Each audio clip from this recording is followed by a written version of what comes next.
자체적 정당성이 결여되면 이걸 이제 우리가 세법상 부당이익 계산 부인이라고 하죠. 그래서 이제 손비 인정을 부인하고 반면에 퇴직소득 부인을 당하면은 상해 처분되겠죠. 근로소득세를 내야 될 거고 건보료까지 추가될 수 있습니다. 오늘은 이번 퇴직금 제도 두 번째 방송입니다. 법인의 장점도 많지만 단점이라고 한다면 뭐가 있을까요? 법인의 이익을 특정 개인이 가져갈 수가 없잖아요. 회사에 정해진 규정, 제도에 따라서 이익을 수령해 가야 되는 거죠. 그래서 이제 임원이면 근로소득, 경영의 대가를 받아가야 되고 주주면은 투자의 대가를 받아가야 되겠죠. 그러면 이 규정이나 제도 이런 것들은 특히 우리 중소기업들 같은 경우는 이제 특정 지배주주가 지배력을 행사하잖아요. 지배주주가 지배력을 행사해서 특정 주주에게 이익을 분유할 목적으로 얼마든지 이 제도나 규정을 오남용할 수 있는 소지가 있잖아요. 맞습니다. 예. 그래서 이 절차적 정당성이라는 거는 법이 정한 절차를 얼마나 엄격히 준수했냐를 보는 거예요. 그래서 여기 케이스를 보면 정관이나 주주총회에 규정이 있음에도 불구하고 이러한 룰을 따르지 않고 지급한 경우라든가 또는 임원의 보수 총액은 보통 주주총회에서 정합니다. 그렇지만 이제 실무적으로 개별 이사에 대한 구체적인 지급액은 이사회에서 정하도록 했어요. 거꾸로 하는 경우라든가 아니면 이제 주주총회나 이사회를 열었는데 이게 형식적 개최예요. 실제는 열지 않고 서류상으로만 존재한다든가. 사실 실무적으로는 이렇게 많이 하죠. 예를 들어서 가족법인이나 주주들이 특정 특수관계인으로 구성되어 있다면 이 문제는 불거지지 않겠지만 특수관계가 아니고 법인의 주주들 간의 어떤 이해관계가 상충할 수 있는 주주로 구성되어 있는 경우에는 이 이사회 주주총회를 형식적으로 개최한 것도 문제가 될 수 있겠죠. 만약에 이런 절차적 정당성이 문제가 되면 해당 행위는 무효다 이거죠. 법률적 효력이 없다. 그럼 법률적 효력 없이 돈을 가져간 거기 때문에 이걸 우리가 업무무관 가지급금이 됩니다. 당신은 보수가 아니고 퇴직금도 아니고 그냥 업무무관 가지급금을 받아간 거야. 이렇게 될 수 있다는 거죠. 그럼 이제 업무무관 가지급금으로 판명이 되는 순간 당연히 거기에 따른 세무상의 불이익을 받겠죠. 대표적인 게 이제 인정이자 또는 이제 차입금에 대한 지급이자 송금 불산임이라든가 이런 이제 불이익을 받게 되는 거죠. 두 번째는 그러면 절차적 정당성은 잘 지켰어요. 쉽게 말하면 이제 외관은 크게 흠결이 없습니다. 하자가 없어요. 이 세무는 대부분이 실질과세 또 사실 판단이에요. 이 사실 판단이라는 거는 그 입법 취지에 맞는지를 보겠다는 거예요. 형식은 취했지만 그 입법 취지하고는 거리가 머네.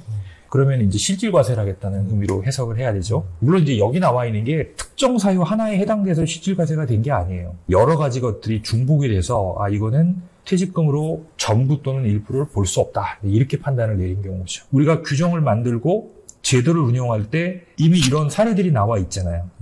이런 사례에 해당되지 않게끔 하는 게 예방활동이자 그게 관리활동입니다. 그래서 하나하나 좀 케이스별로 한번 볼게요. 첫 번째는 종전보다 급격하게 인상하여 지급하는 경우. 여기 이제 가로 열고 이런 게 되겠죠. 경영상 정당한 사유가 없다. 정당한 사유가 없는 경우. 그렇죠. 이 급격히 인상할 수밖에 없는 정당한 사유가 있었다면 문제되지 않겠죠. 그럼 이 정당한 사유에 대한 입증은 납세자가 해야 되겠죠. 상장기업이 몇만 명을 대상으로 주총을 열었다든가 거기선 시비 걸 수 없겠죠. 그런데 두 번째 같은 경우 보면 실질적으로 영향력을 행사하는 가족법인 같은 경우 이제 아버지가 80% 지분을 갖고 있다면 그리고 아버지의 퇴직금을 갑자기 올렸다면 이제 그런 거는 이 지배력을 행사하는 사람이 자신의 퇴직금을 급격하게 올린 걸로 볼 수 있다는 거죠.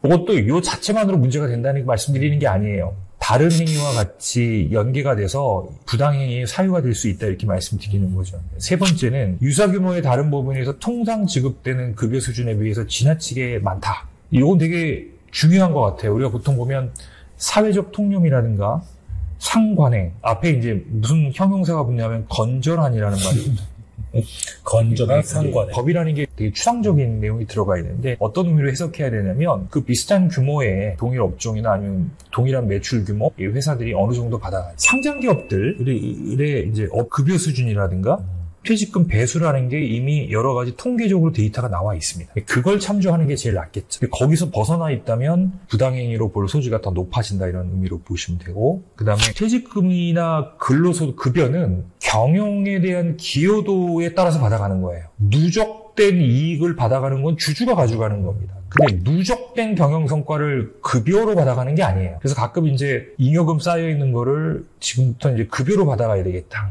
그 개념 자체가 잘못된 거예요. 5번째 보면은 앞으로 이 회사의 사업 전망이라든가 미래 사업 구도라든가 재무 상황을 봤을 때 이 정도의 퇴직금 급여가 앞으로는 나갈 수 없을 것 같아. 이 사람만 받을 것 같아. 그럼 그건 특정인한테만 적용되는 규정일 가능성이 크잖아요. 이제 그런 경우도 부당행위로 볼 수 있다. 그 다음에 6번 아까 몇 번 말씀드렸지만 특수관계에 있는 임원에게만 정당한 사유 없이 여기 이제 앞에 첫 번째가 특수관계, 두 번째 정당한 사유 없이 지급 배수를 상향하는 경우, 이 경우는 다른 사유가 있지 않더라도 이 사유만으로도 부당행위가 될 수 있어요.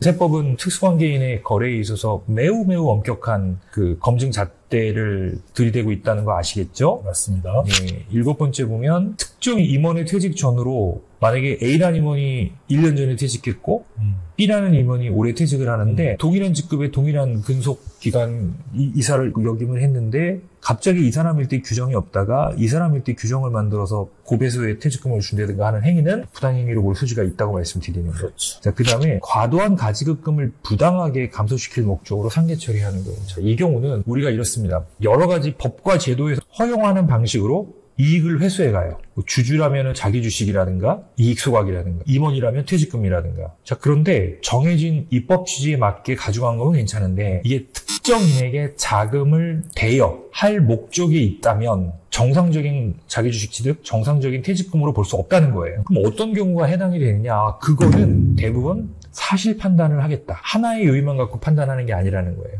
여러 가지 요소. 그런 의사결정이 일어난 절차적 정당성부터 해서 의사결정 과정, 다른 업계와의 형평성, 다른 회사 내의 조직원들하고 형평성을 보고 종합적으로 판단하겠다. 자, 그런데 가지급금하고 상계했다는 거는 다른 사항과 달리 이런 행위가 특정 가지급금을 유발시킨 그 사람을 위해서, 그 특정인을 위해서 이런 행위를 했을 가능성이 높다고 볼 거 아닙니까? 그래서 다른 거와 달리 가지급금과 상계하는 경우는 사실 판단에 대한 잣대가 더 엄격하게 적용될 가능성이 매우 높다. 그러니까 가지급금하고 상계 처리하면 부당행위라고 말씀드리는 게 아니에요. 가지급금 규모, 가지급금의 자체에 대한 회계 처리에 문제가 없었는지 종합적으로 판단한다 이런 거죠. 예. 9번 같은 경우는 실제는 재무 상태가 너무 취약해요. 그러니까 대출을 많이 받아서 퇴직금을 준 거예요. 이것도 경영상의 이유가 있으면 되겠죠. 예를 들어서 임원이면서 주주, 출자 임원들끼리 어떤 현안에 대해서 충돌이 생겼어요. 주식 매수 청구권을 행사했다든가 아니면은 퇴직을 하겠다고 의사를 밝혔어요. 그러니까 그렇게 맥락상 명확하게 이 사람들한테 퇴직금을 주는 게 경영상 한목적성을 띠고 있다면 대출을 받아서라도 줘야 되겠죠. 그런데 이제 어떤 경영상의 정당한 사유가 안 보이는데 은행에서 대출을 받아가지고 본인이 퇴직금 받아가고 그 받아간 퇴직금으로 뭐 다른 형태의 자산 증식을 했다든가 하는 경우가 있다면 이거 문제가 되겠죠. 그 다음에 이 규정을 퇴직 후에 사후적으로 보완하는 경우. 물론 이거 걸리지 않으면 다행이겠지만 요즘은 첨단 탈세 방지센터 같은 데서 포렌식 검증까지 한다고 하니까 이 서류가 사후에 만들어졌는지 이런 것까지도 다 체킹이 된다 하니 네네. 이런 방식도 좀 이렇게 안심할 방법은 아니다. 11번 같은 경우는 회사 입장에서는 합리적 아닐까라고 생각할 수도 있어요. 무슨 얘기냐면 임원마다 회사의 기여도가 다르니까 개별적으로 임원마다 평가를 해서 지급을 하겠다.